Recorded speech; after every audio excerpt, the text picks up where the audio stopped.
வணக்கம் மக்களே. நம்ம ஃபஸ்ட்டு நாள் காடை கொஞ்சம் என்ன சைஸில் இருந்ததுன்னு பார்த்தோம். இன்றைக்கி தேர்டு டே.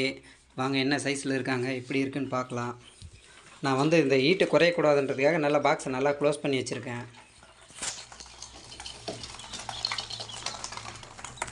பாருங்கள் எப்படி இருக்காங்கன்னு. பாருங்கள், இது 2 நாள் ஆச்சு இந்த டப்பா காலி ஆகிறதுக்கு. ஃபஸ்ட்டு நாளும் செகண்ட் நாளும் காலி ஆகிறதுக்கு ஒரு டப்பா தான் வச்சேன். அது 2 நாள் இருந்துச்சு. ஆனால் இன்றைக்கி காலையில் தான் வச்சுட்டு போனேன். ஹாஃப் டேலேயே ஒரு டப்பா காலி பண்ணியிருக்காங்க. அதில் கால்வாசி கீழே கொட்டிகிட்ருக்காங்க. தண்ணியும் பார்த்தோன்னா காலி பண்ணிகிட்ருக்காங்க. இப்போ நீங்கள் தண்ணி பார்த்தீங்கன்னா, அந்த ஃபஸ்ட்டு ஒரு 7 நாளைக்கு வந்து நார்மல் வாட்டர் வைக்காதீங்க.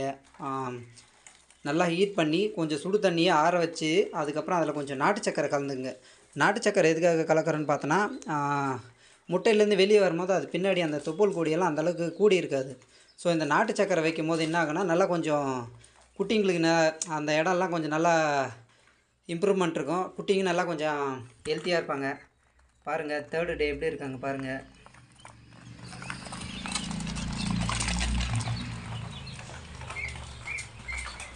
இன்னும் பறந்துடுவாங்க மாதிரி இருக்கே. அந்தளவுக்கு ரெக்கையை விரிச்சுன்னு இருக்குங்க. ஃபஸ்ட்டு நாளில் ரொம்ப சின்னதாக இருந்தது, கையில் பிடிக்கிறதுக்கே அவ்வளோ கஷ்டமாக இருந்தது. Third day okay. இடத்த தான் கொஞ்சம் நாசம் பண்ணிகிட்ருக்காங்க.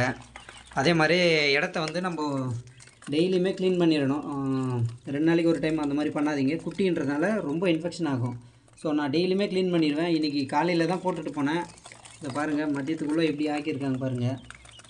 பரவாயில்ல, 3 நாளில் கொஞ்சம் நல்ல இம்ப்ரூவ்மெண்ட் இருக்குது. ஃபஸ்ட்டு நாளில் படுத்துக்கினே இருந்தாங்க. படுத்துக்கினே அப்படி ஓடி ஓடி படுத்துக்கினே இருந்தாங்க.